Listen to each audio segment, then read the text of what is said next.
আসসালামু আলাইকুম, আমি কামরুজ্জামান। নতুন একটা ভিডিওতে আপনাকে স্বাগতম। গতদিন বলেছিলাম যে শাহরিয়ারের লেখাটা সামনের দিন বা সামনের ভিডিওতে আপনাদেরকে পড়ে শোনাবো।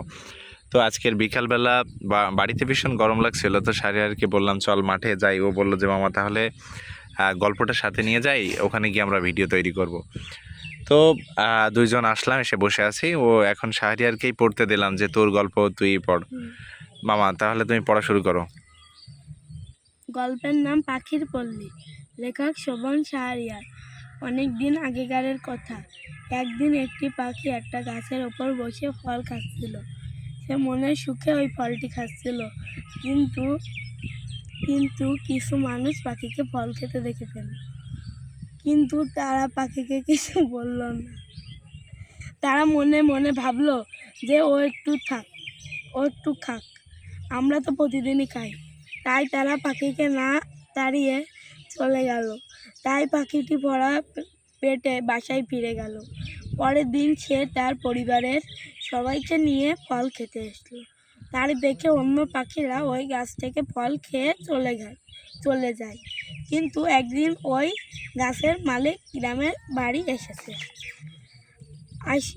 আসলে মালিক বিদেশে থাকতো। সে খুব প্রকৃতি প্রেমী ছিল। তাছাড়া সে পাখিদের খুব ভালোবাসত। তাই সে এসে তার গাছের পাখিদের ফল খেতে দেখে খুব খুশি হলো। কিন্তু সবাই তাকে পাখিদেরকে তাড়িয়ে দিতে বলল, কিন্তু সে তা করলো না। মালিক বলল, এটা তোমাদের ভুল ধারণা। আমরা পৃথিবী থেকে ওদের হারাইয়ে ফেলতে পারি, তবে যদি ওদেরকে না ফল খেতে দিই। তাই সে আরও অনেক গাছ লাগালো। তার দেখে গ্রামের মানুষ গাছ লাগানো শুরু করলো। গাছের ওপর অনেক পাখি বাসা বাঁধল।